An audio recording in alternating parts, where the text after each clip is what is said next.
Hello, friends.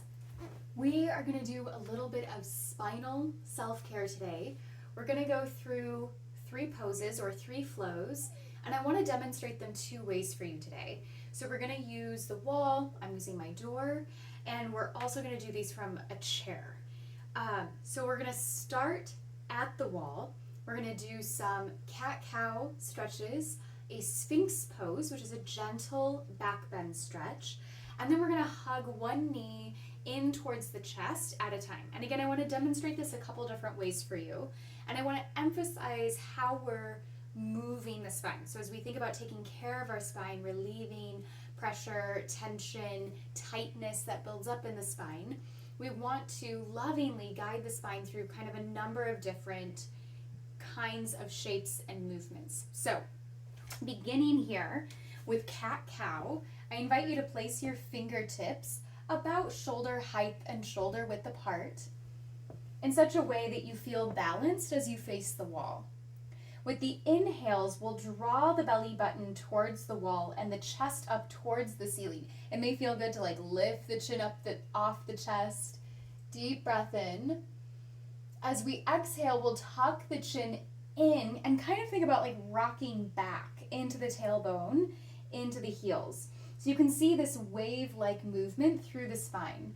Inhaling to kind of open up through the front of the body, and then with the exhale, opening up, stretching through the back of the body.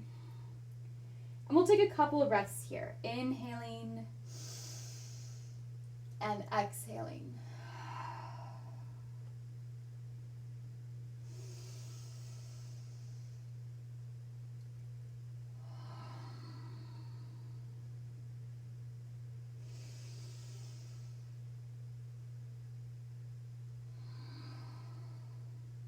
For that sphinx pose, for that gentle back bend, the next time that you inhale in your flow, I invite you to pause there in this back bend, and then to exaggerate it slightly. So I personally like to take a little step back and rest my forearms against the wall.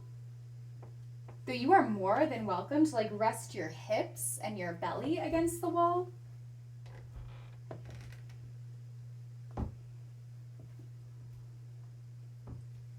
Anywhere that you feel like you can really lengthen, again, kind of the front of the body, gentle back bend, especially through the low back area. It may feel stabilizing to squeeze the shoulder blades together a little bit here, or to find a more neutral position with your neck. So if continuing to look up really tightens the jaw, feels really tight in the front of the body, feel free to tuck your head in or to even rest your forehead against the wall.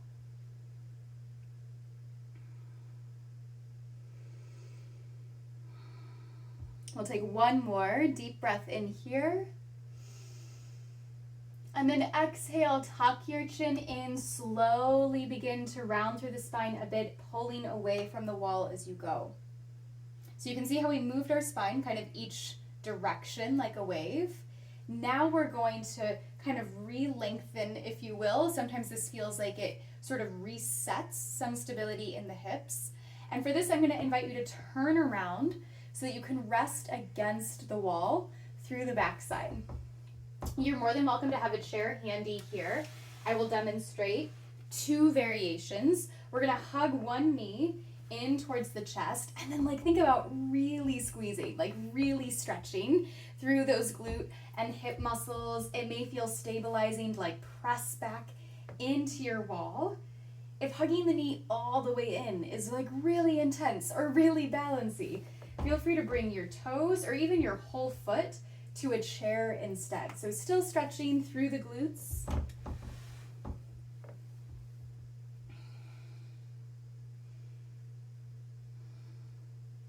And after you've taken a couple breaths doing this on one side, I invite you to take a couple breaths more to switch sides. Resetting yourself up, again, with balance in mind, making this pose sustainable, breathable in your body.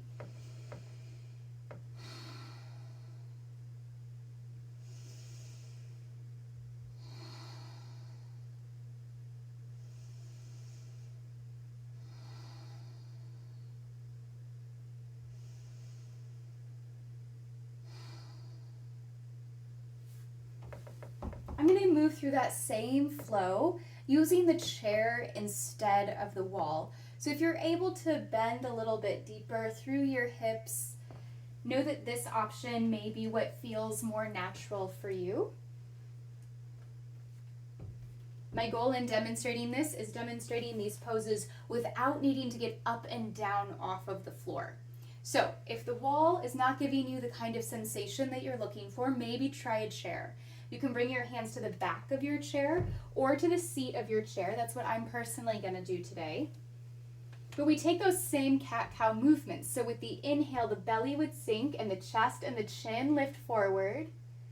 And then with the exhale, we stretch through the back of the body, really tucking the chin in and flowing with the breath.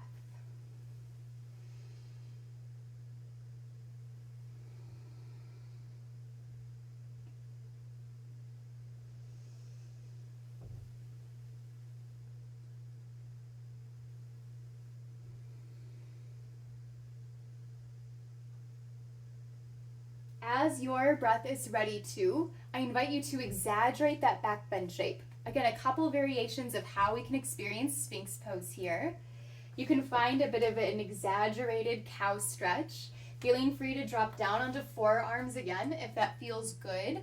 This can really intensify sensation up the backs of the legs here. So just like before, where there's also the option to rest your hips towards the wall, you're welcome to rest your hips towards your chair. For this, I recommend less bend in the elbows, though still a little bit.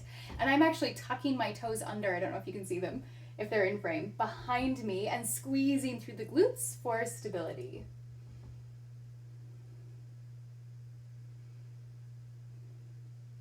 When you're ready to here, take your time to kind of roll up out of this pose.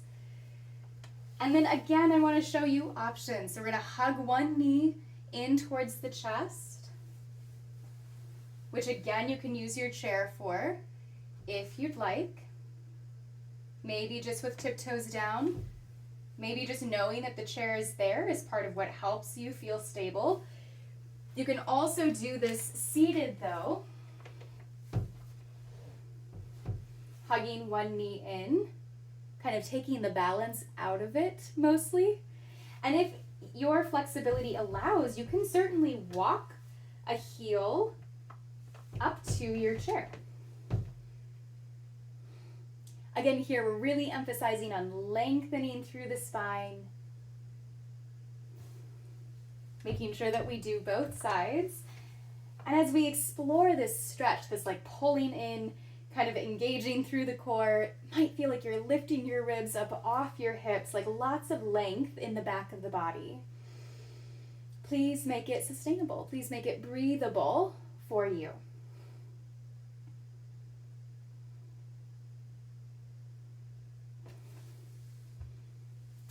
No matter which flow you've chosen or variations of this flow that you've chosen, please do take a moment at the end of your practice to conclude with a couple deep breaths. If it feels authentic for you to do so, maybe placing a hand on your spine or towards your spine. Maybe thanking your spine for letting you know that something felt off and that your spine needed some attention.